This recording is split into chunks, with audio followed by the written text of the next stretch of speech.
Good morning, boys and girls. Welcome back.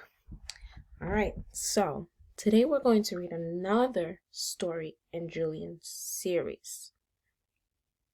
And last time we read Catalog Cats, but today we're going to read the chapter called The Pudding Like a Night on the Sea. In Catalog Cats, we noticed that Julian was a fibber, or is a fibber, and he's a very sneaky person.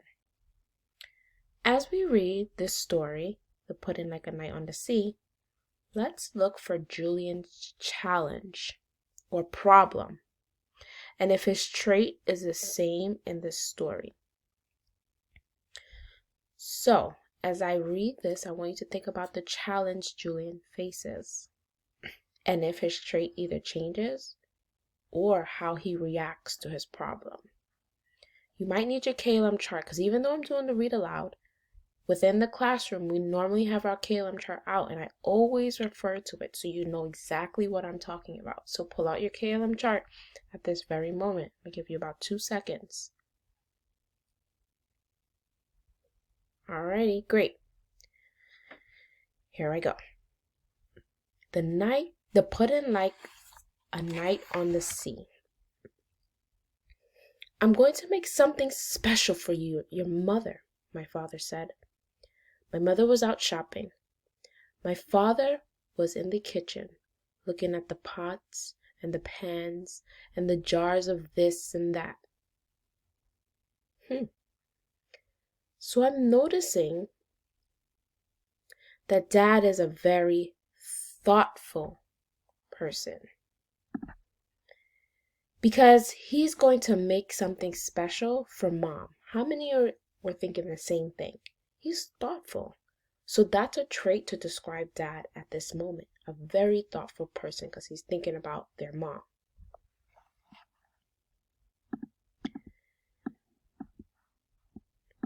Oh, and yes, Julian is what we said, a fibber.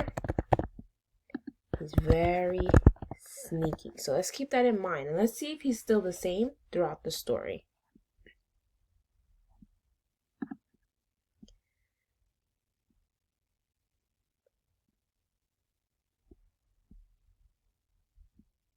What are you going to make? I said. A pudding, he said. My father is a big man with wild black hair. When he laughs, the sun laughs in the window panes. When he thinks, you can almost see his thoughts sitting on all the tables and chairs. When he is angry, me and my little brother, Huey, shiver to the bottom of our shoes. What kind of pudding will you make? Huey said. A wonderful pudding, my father said. It will taste like a whole raft of lemons. It will taste like a night on the sea. Then he took down a knife and sliced 5 lemons in half. He squeezed the first one. Juice squirted in my eye. Whoa. So this author has a lot of playful language. I'm going to pause right here because my head is on fire. Oh, I use playful language too. But let's take it one step at a time. So I notice here, he says, when he laughs, the sun laughs in the window panes. Do suns laugh? Does the sun laugh? No. But do you have an idea of what that means? Shining bright through the windows, right? When he thinks, you can almost see his thoughts sitting on all the tables and chairs. Do thoughts sit on tables and chairs? No, silly. But you have an idea of how he always is thinking and thinking a lot, right? That you could almost see his thoughts or feel his thoughts. When he's angry, me and my little brother shiver to the bottom of our shoes. Oh, here's another one. Father said, it will taste like a whole raft of lemons. It will taste like a night on the sea. So Dad is referring to the pudding. And he said that it will taste like a night on the sea. A night on the sea is nice and it's calm. I know it's usually peaceful. The waves are smooth. So can you imagine how the pudding would taste? Would it taste salty like the sea? No. So let me make my job. Playful language.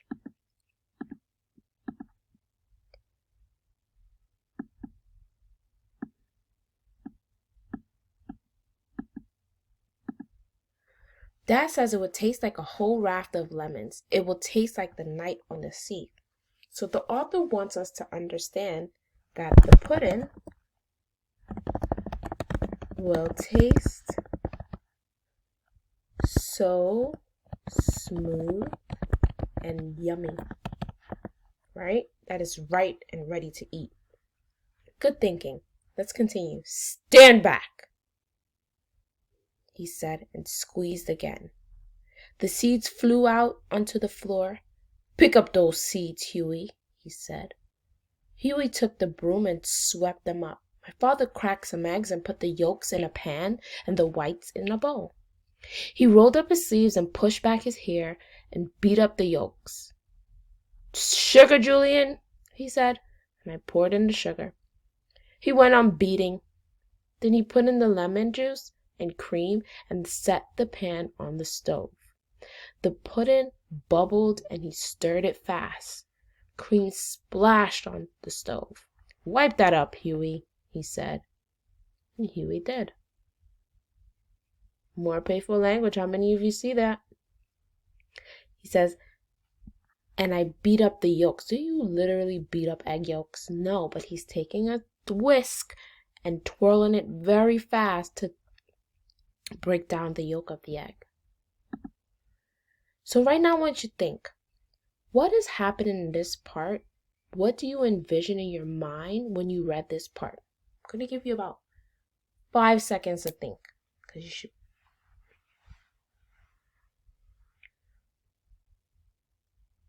All right, how many of you were thinking that Julian's, or you could envision that Julian's dad is making the pudding and the boys are helping him with the ingredients, right? They're helping him to put together the ingredients and so that dad could put it in the pudding. And they are making a mess and cleaning it up, right? Did you envision that? Good. So I'm going to jot. Julian and Huey are helping Dad to make the pudding. Okay. By giving him the ingredients. Yes. 4. Good. All right, let's continue reading.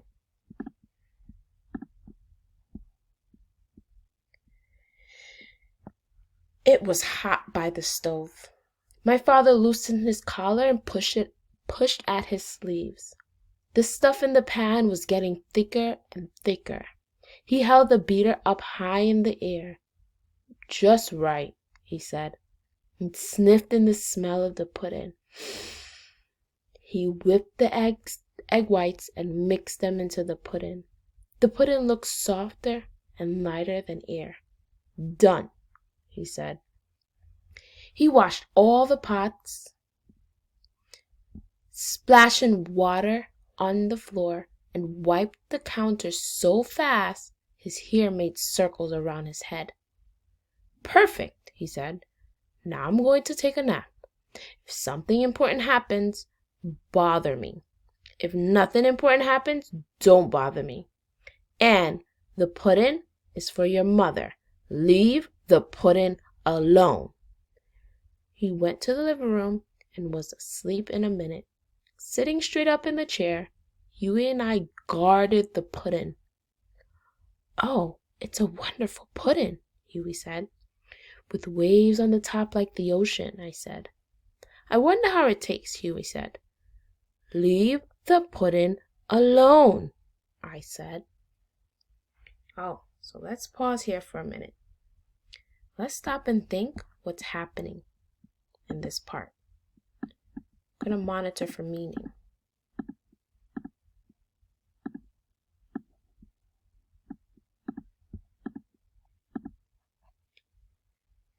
I'll give you 2 more seconds. All right. So how many of you were thinking or have been keeping track of the story so far? Good. That's what you should be doing. I'm proud of you. Right now, let's jot what's happening. Dad finished making the pudding, right? They cleaned up the kitchen.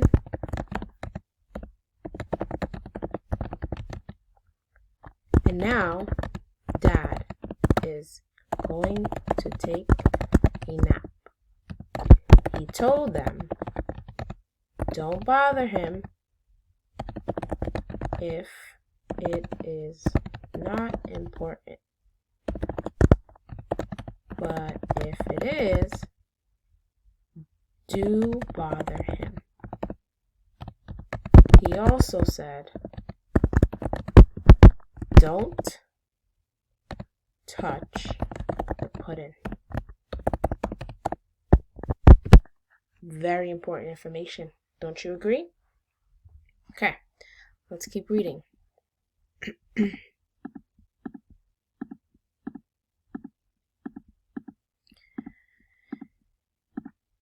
If I just put my finger in there, I'll know how it tastes, Huey said. And he did it. You did it, I said. How does it taste? It tastes like a whole raft of lemons, he said. It tastes like a night on the sea. You've made a hole in the pudding, I said. But since you did it, I'll have a taste. And it tasted like a whole night of lemons. It tasted like floating at sea. It's such a big pudding, Huey said. It can't hurt to have a little more.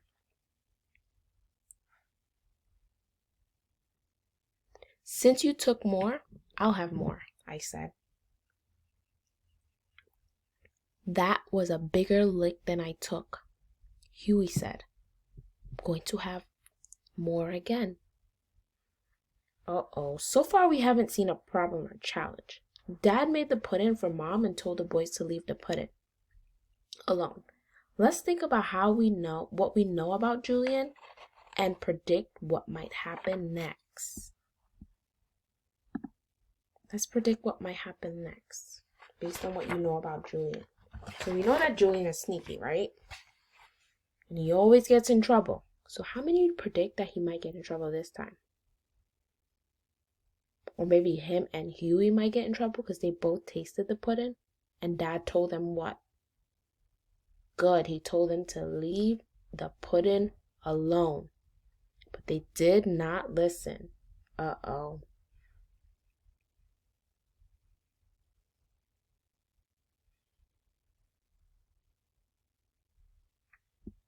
So let's jot this down.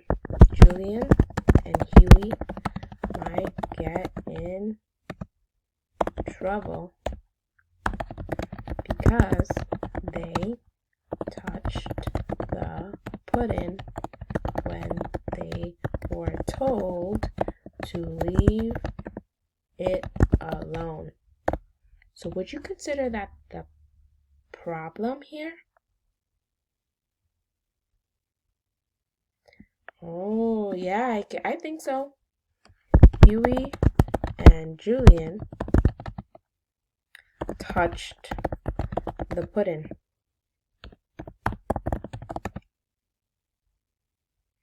And started eating the pudding. Big problem. Not good. Let's continue reading. Whoops! I said. You put your whole hand? Huey said. Look at the pudding you spilled on the floor.